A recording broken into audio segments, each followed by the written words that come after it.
السلام عليكم. تفاصيل مفاوضات النصر مع المدرب الإيطالي بيولي، وحقيقة غياب حارس النصر بينتو أمام الأهلي في الدوري، وميجرن يقترب من رئاسة النصر، وحقيقة انتقال ساديو ماني إلى بشكتاش التركي. إذا ما كنتم عارفين، انضم محمد سيماكان وأنخيلو جابرييل في التدريبات الجماعية للفريق بعد انضمامهم بشكل رسمي لنادي النصر. وشهدت التدريبات حماسا كبيرا من اللاعبين، حيث أظهر سيماكان تأقلما سريعا مع زملائه في الفريق، وتميز في الحصة التدريبية تسجيله هدفا جميلا لفت الأنظار. الهدف اللي سجله سيماكان جاء من تسديدة قوية أثبتت قدرته الهجومية بالإضافة لإمكانياته الدفاعية المعروفة، مما جعله يحظى بإشادة كبيرة من الجهاز الفني وزملائه اللاعبين والجماهير. وأيضا قدم أنخيلو جابرييل أداء جيدا أيضا في التدريبات، حيث أظهر مهاراته الفردية مميزة وانسجاما سريعا مع خطة الفريق والمدرب لويس كاسترو. والجهاز الفني بقيادة المدرب لويس كاسترو عبر عن رضاه عن مستوى اللاعبين الجدد، وأكد أن مشاركتهم في المباريات المقبلة ستكون إضافة قوية للفريق. وإذا ما كنتم عارفين، شارك لاعب نادي النصر الجديد ويسلي مع منتخب البرازيل للشباب في كلا المباراتين، حيث دخل كبديل في اللقاءين وقدم أداء جيد لفت الأنظار. ويسلي أظهر مهاراته العالية وساهم في تحركات الفريق الهجومية، مما نال استحسان المدرب للمنتخب البرازيلي. ومن المقرر أن يعود ويسلي إلى الرياض غدا للانضمام مجددا إلى تدريبات النصر استعدادا لمواجهة الأهلي في الدوري السعودي. وإذا ما كنتم عارفين، تعرض لاعب الأهلي السعودي رياض محرز لإصابة خلال مشاركته مع منتخب بلاده في التصفيات الأفريقية، مما أثار القلق حول حالته الصحية وإمكانية غيابه عن المباريات المقبلة. ونتيجة للإصابة تم استبعاد محرز من تشكيلة المنتخب بشكل مؤقت، حيث خضع لسلسلة من الفحوصات الطبية الشاملة لتقييم مدى خطورة الإصابة. والجهاز الطبي للمنتخب الجزائري بالتعاون مع الجهاز الأهلي قام بإجراء اختبارات طبية دقيقة لتحديد مدى تعافي محرز وإمكانية مشاركته في المباراة المرتقبة أمام نادي النصر في الدوري السعودي. وبعد انتهاء الفحوصات أكدت النتيجة جاهزية محرز بشكل كامل للعودة إلى الملاعب دون أي مضاعفات، وجاهزيته بشكل رسمي لمباراة النصر في الدوري. في الجانب الآخر من نادي النصر، تأكد غياب لاعب النصر أيمن يحيى أمام الأهلي في الدوري، وذلك بسبب عدم جاهزيته البدنية بشكل كامل. وعلى الرغم من الجهود المبذولة من الجهاز الطبي لتجهيز اللاعب بعد تعرضه لإصابة في الفترة الماضية، إلا أن الفحوصات الأخيرة أكدت أنه لا يزال بحاجة إلى المزيد من الوقت للتعافي. ومن المتوقع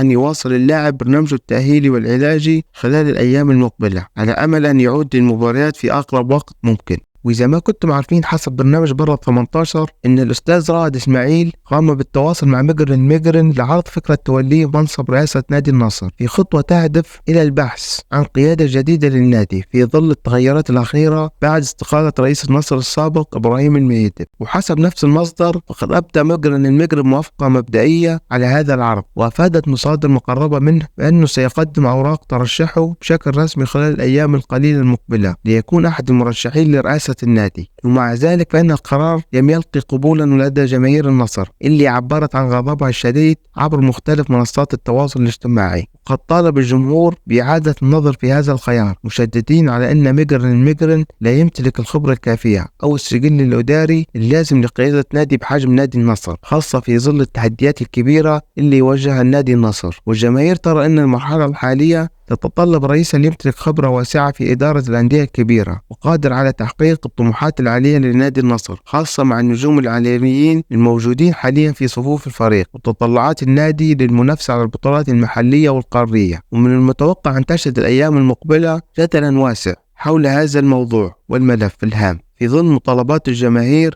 بإيجاد مرشح يتمتع بالكفاءة العالية والقدرة على قيادة النصر نحو النجاح مثل الأستاذ سعود السويلب. وإذا ما كنتم عارفين، حسب صحيفة عكاظ إن إدارة نادي النصر توصلت إلى قناعة كاملة بعدم استمرار المدرب لويس كاسترو في قيادة الفريق، حيث قرر الإعلان على إقالته بعد مباراة الفريق المرتقبة أمام الأهلي في الدوري. وبحسب مصادر الصحيفة، فإن النادي بدأ بالفعل في البحث عن بديل مناسب يقود الفريق في المرحلة المقبلة. وبعد مفاوضة واسعة بين عدة خيارات، استقرت إدارة النصر على تعيين المدرب الإيطالي بيولي كبديل لكاسترو. وأوضحت المصادر أن النصر رغم أنه يملك موافقة المدرب البرتغالي سيرجيو كونسيساو، لكن في النهاية تم تفضيل المدرب بيولي لتولي مسؤولية النصر عن المدرب البرتغالي. والقرار بتعيين المدرب الإيطالي بيولي كبديل للمدرب الحالي لويس كاسترو يثير بعض التساؤلات. بيولي رغم أنه قاد ميلان الإيطالي إلا أنه لا يمتلك سيرة قطعتية قوية مثل بعض المدربين الآخرين المتاحين حاليا، وفكر إدارة النصر في التعاقد مع بيولي قد يكون محل تساؤل كبير، خاصة في ظل وجود أسماء كبيرة مثل يورجن كلوب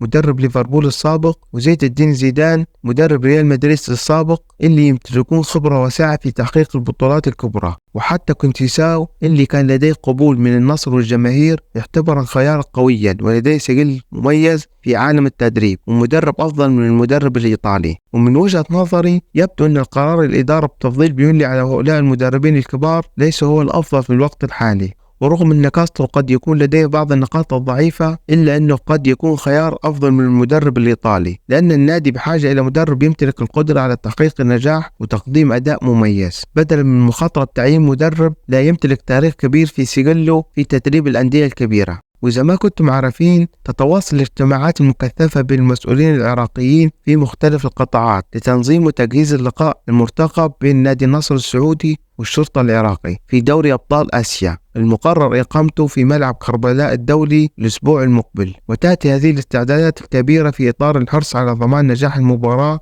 وتوفير تجربة مميزة للجميع، مما يعكس الشعبية الواسعة اللي يتمتع بها نادي النصر السعودي خارج المملكة العربية السعودية. وتشمل هذه التحضيرات كافة جوانب التنظيم من تأمين الملاعب وتجهيزها إلى التنسيق مع الجهات الأمنية لضمان سلامة الجمهور والفرق الرياضية، كما يتم تنسيق الجهود بين إدارات الملاعب والهيئات الرياضية لتوفير أفضل الخدمات والمرافق خلال الحدث. وتؤكد هذه الاستعدادات الكبيرة على المكانة البارزة لنادي النصر في الساحة الرياضية العربية والعالمية، حيث يحجز الحضور الكبير المتوقع للمباراة مدى التأثير اللي يتمتع به النادي في المنطقة ويعزز من دوره كأحد أبرز الأندية في العالم. وإذا ما كنتم عارفين تشير التقارير الواردة من الصحف التركية إلى أن نادي بشكتاش التركي قد أصبح قريبا من إتمام التعاقد مع النجم لاعب النصر السعودي السنغالي ساديو ماني. وحسب الأخبار أن المفاوضات بين الناديين تتقدم بسرعة، ومن المتوقع الإعلان الرسمي عن الصفقة خلال الأيام القليلة المقبلة. وعلى الرغم من انتشار الأخبار حول انتقال ساديو ماني إلى بشكتاش التركي، ينبغي علينا توخي الحذر من التقارير الصحفية التركية اللي تفتقر إلى الدقة. وإذا ما كنتم عارفين بعض التقارير التركية يمكن أن تكون مبنية على التكهنات والهبد بدل من معلومات موثوقة، لذا لا يمكن الاعتماد عليها بشكل كامل حتى انتهاء فترة الانتقالات في تركيا اللي بتنتهي بعد 4 أيام. وحتى ذلك الوقت من الأفضل علينا الانتظار حتى يتم الإعلان الرسمي من الأندية المعنية لتأكيد تفاصيل الصفقة بشكل دقيق إذا كانت هذه الأخبار صحيحة. وإذا ما كنتم عارفين قد يضطر المدير الفني لنادي النصر لويس كاسترو إلى إشراك الحارس البرازيلي بينتو أمام الأهلي رغم عدم قدرته على المشاركة في تدريبات الفريق قبل اللقاء. ويعود سبب هذا الوضع سبب مشاركة بينتو مع منتخب البرازيل في مباراة البرازيل القادمة يوم الأربعاء القادم، مما يعني أن الحارس البرازيلي لن يكون متاح للانضمام إلى تدريبات النصر قبل مواجهة الأهلي المقررة يوم الجمعة القادمة. ومن المتوقع أن ينضم بينتو لنادي النصر قبل مباراة الأهلي بساعات قليلة. ويترقب كاسترو والجمهور كيفية تعويض غياب بينتو عن التدريبات، وسط توقعات بأن يتعين عليه الاعتماد على الحارس الدولي في مباراة حاسمة بدون فرصة لتحضير بشكل كافي. وستشكل هذه الظروف تحديا إضافيا لكاسترو اللي يسعى لتحقيق أفضل نتيجة للفريق حتى لا يتم طرده بعد المباراة. وبس اكتبوا لي رأيكم في أخبار اليوم، ولا تنسوا اللايك والاشتراك في القناة. في أمان الله.